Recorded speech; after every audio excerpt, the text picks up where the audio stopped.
Traders, welcome back to your channel on point trading. इस video में हम लोग ऑप्शन चेन के डेटा को एनालिसिस करके ये देखेंगे कि मार्केट का सेंटिमेंट क्या चल रहा है और लाइव मार्केट में ओपन इंटरेस्ट चेन जो होता है वो हमें क्या बताता है, मार्केट में क्या चीज़ का डायरेक्शन हमें देता है। अब हमें देखना जाए तो मार्केट जो है कई बार गैप अप खुलता है और गैप डाउन खुलता है और वहां खोल के एक ही जगह पे कंसोलिडेट करने लगता है, एक ही जगह पे, यानी अप एंड डाउन ना जाके डायरेक्शन ना जाके वहीं घूमने लगता है। हम टेक्निकल्स के हिसाब से हमें ये कई बार पता चलता है कि शायद मार्केट यहाँ से अप ब्रेक करेगा, डाउन ब्रेक करेगा, पर अगर हम यहाँ पे इसी टाइम पे अगर हम लोग लाइव मार्केट के अंदर ऑप्शन चेन को रीड कर रहे हैं उस स्ट्राइक प्राइस में, तो हमें ये भी पता चल जाता है कि किस जगह पे सपोर्ट एरिया बन रहा है और किस जगह पे रेजिस्टेंस एरिया क्रिएट हो रहा है।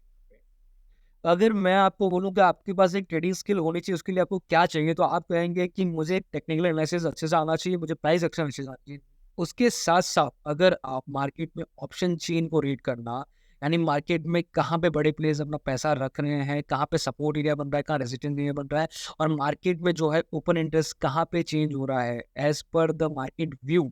अगर इन दोनों को, टेक्निकल्स को और डेटा को अगर आप मिला देते हो, तो आपकी ट्रेडिंग में एक एज बढ़ जाएगा।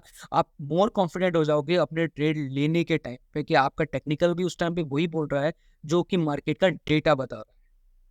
अब उसको सीखने के लिए सबसे पहले हम लोग देखेंगे ओपन इंटरेस्ट क्या होता है। ओपन इंटरेस्ट मीन्स कि कोई भी ऑप्शन का कॉन्ट्रैक्ट, या कॉल का हो या पुट का हो, वहां पे जब बायर और सेलर मिलके, यानी अगर मैं बोलूँ कि 1000 बायर और 1000 सेलर एक कॉन्ट्रैक्ट पे बने हैं, नए बायर नए सेलर आए हैं, तो मैं ऐसा कहूंगा कि इस कॉन्ट्रैक्ट का ओपन इंटरेस्ट है 1000 rupees.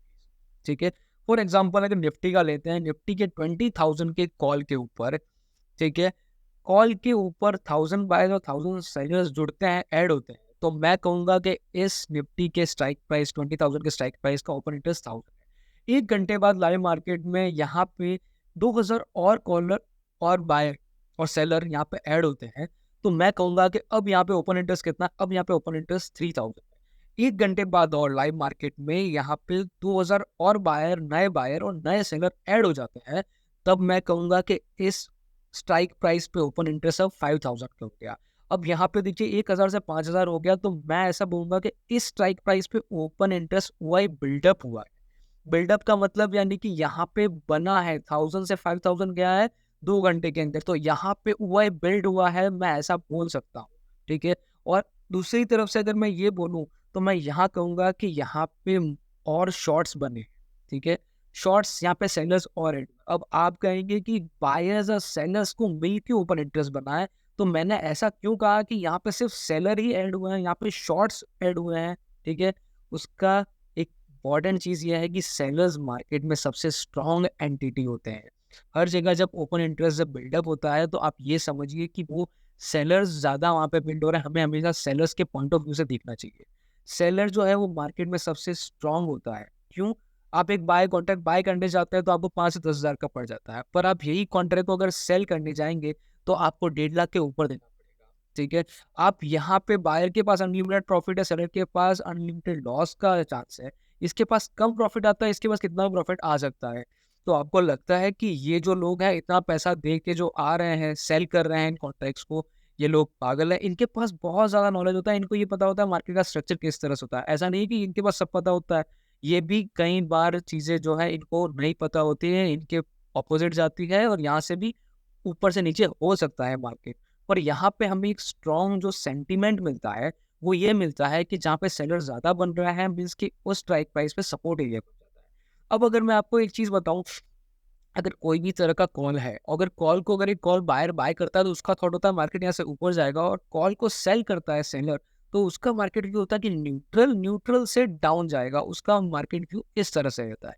Same as it is अगर पुट के अंदर देखो, तो पुट बायर का थॉट होता है कि मार्केट वहां से नीचे गिरेगा, और पुट सेलर का जो थॉट होता है कि मार्केट यहाँ से न्यूट्रल या फिर ऊपर जाएगा। ठीक है। ये दोनों के डिफरेंट व्यूज होते हैं, पर हमेशा वही बिल्डअप हुआ है, मीन्स कि आप ये समझ के चलिएगा कि यहाँ पे और सेलर्स आए हैं। किसी भी स्ट्राइक प्राइस पे वही बिल्डअप होना, वहाँ पे और ज़्यादा सेलर्स आए हैं, ये हमें देखना है और यही हमें समझना है। इसी तरह से हम लोग इसको रीड कर सकते हैं। सपोज कोई जगह पे पुट के वहाँ पे बहुत ज़्यादा वही बिल्डअप हुआ है कोई स्ट्राइक प्राइस पे, हम मतलब ये कहेंगे कि उस स्ट्राइक प्राइस पे सपोर्ट एरिया बन गया है। और किसी कॉल साइड के ऊपर अगर बहुत ज़्यादा वही बिल्डअप हुआ है, तो उस एरिया को हम लोग रेजिस्टेंस एरिया कहेंगे। हम लोग ये रेजिस्टेंस एरिया इसलिए कहेंगे कि इस स्ट्राइक प्राइस पे बहुत सारे कॉल सेलर है, यहाँ से मार्केट को ऊपर जाने में थोड़ा सा प्रॉब्लम होगा। और यहाँ पे पुट साइड पे ओआई बिल्डअप हुआ है, मतलब बहुत सारे सेलर्स आए हैं, इनका सेलर्स का ये मानना है कि मार्केट यहाँ से नीचे नहीं जाएगा। तो ये हमें इन सेलर्स के पॉइंट ऑफ व्यू से ही हमेशा मार्केट को देखना है, इन्हीं के पॉइंट ऑफ व्यू से। अब सपोज अब देखते हैं कि लाइव मार्केट के अंदर, अगर मार्केट के अंदर आपने टेक्निकल एनालिसिस कर दिया और मार्केट नीचे गिर रहा है, आपने एक सपोर्ट एरिया यहाँ पे ड्रॉ करके रखा हुआ है। सपोर्ट एरिया आपने कैसे ड्रॉ कर रहा होगा? आपने सपोर्ट एरिया ड्रॉ करके रखा हुआ है कि प्रीवियस टाइम इसी टाइम पे यहाँ पे जब आया था मार्केट, तो यहाँ से अप गया था, तो आपने टेक्निकल्स के हिसाब से यहाँ पे एक सपोर्ट एरिया ड्रॉ करके रखा हुआ है। और मार्केट सेम वैसा ही करता है, मार्केट के अंदर नीचे की तरफ आता है और इस एरिया में, इस जोन के अंदर मार्केट थोड़ी देर कंसोलिडेट करता है, यहाँ पे इस एरिया में रहता है। अब आपके पास एक थॉट होता है कि मार्केट या तो यहाँ से नीचे चला जाएगा तो बहुत नीचे रहेगा, सपोर्ट ये तोड़ेगा, यहाँ से ऊपर जाएगा तो मैं सही। अब यहाँ पे आपको एक एज ये मिलता है, आप इस टाइम पे मार्केट में, लाइव मार्केट में ये चेक कर सकते हैं कि इस सपोर्ट एरिया के स्ट्राइक प्राइस पे ओआई क्या चल रहा है, यानी पुट ओआई अगर बिल्डअप हुआ है, अगर आपके यहाँ पे लग रहा है कि यहाँ पे पुट ओआई बिल्डअप हुआ है, तो यस, आप अपने टेक्निकल एनालिसिस के अंदर जब एक अच्छा सिग्नल मिले तो आपको यहाँ पे पुट ओआई भी मिल रहा है, आपको सपोर्ट एरिया भी दिख रहा है, तो आप यहाँ पे एक अच्छा सा ट्रेड ले सकता है। तो आपने डेटा और टेक्निकल एनालिसिस दोनों को जब ऐड किया तो आपको एक मार्केट में ऐड मिल गया और आप एक कॉन्फिडेंस यहाँ पे ट्रेड ले सकते हैं इसके हिसाब से। एक दूसरा सिनेरियो अगर मैं क्रिएट करता हूँ कि मार्केट एक जगह पे रेंज बाउंड है, ठीक है, और रेंज बाउंड है, कहीं भी ऊपर नीचे में से नहीं जा रहा है, और आप यहाँ पे देख रहे हैं कि अपर साइड की स्ट्राइक प्राइस पे कॉल की ओआई ज्यादा बिल्ड हो रहा है और लोअर साइड के स्ट्राइक प्राइस पे पुट की ओआई बहुत ज्यादा बिल्ड हो रहा है। इसका मतलब आप क्या कहेंगे? इसका मतलब ये है कि मार्केट साइडवेज है, ना कॉल बता रहे हैं मेरे को सही से डायरेक्शन, ना पुट बता रहे हैं। तो मैं यहाँ पे बताऊंगा कि मुझे टेक्निकल्स और मुझको ओआई जो उन्होंने मिलकर मुझे ये बताया कि यहाँ पे मार्केट साइडवेज है, मैं वेट करूंगा ब्रेकआउट होने का। कोई भी एक जोन जो, अगर कॉल राइटर का जो एरिया है उसके ऊपर मार्केट चला जाता है, या फिर पुट राइटर यानी पुट सेलर्स का जो एरिया होता है उसके नीचे मार्केट चला जाता है, तब मैं अपना डायरेक्शनल ट्रेड यहाँ पे क्रिएट करूँ।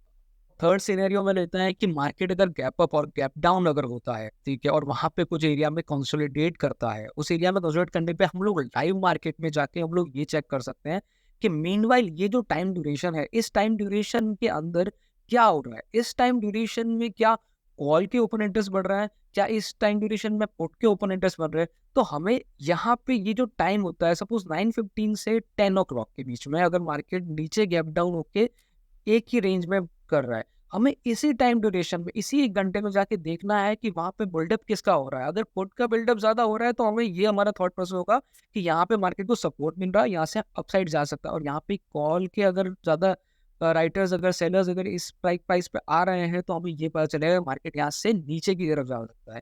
यानी हम टेक्निकल्स को ऑप्शन चेन के साथ मर्ज करके हमारे ट्रेड को बहुत अच्छे से एग्जीक्यूट करना सीख सकते हैं। यहाँ पे मैं आपको ना एनएससी की वेबसाइट पे लेके जाता हूँ तो आपको अच्छे से पता चलेगा।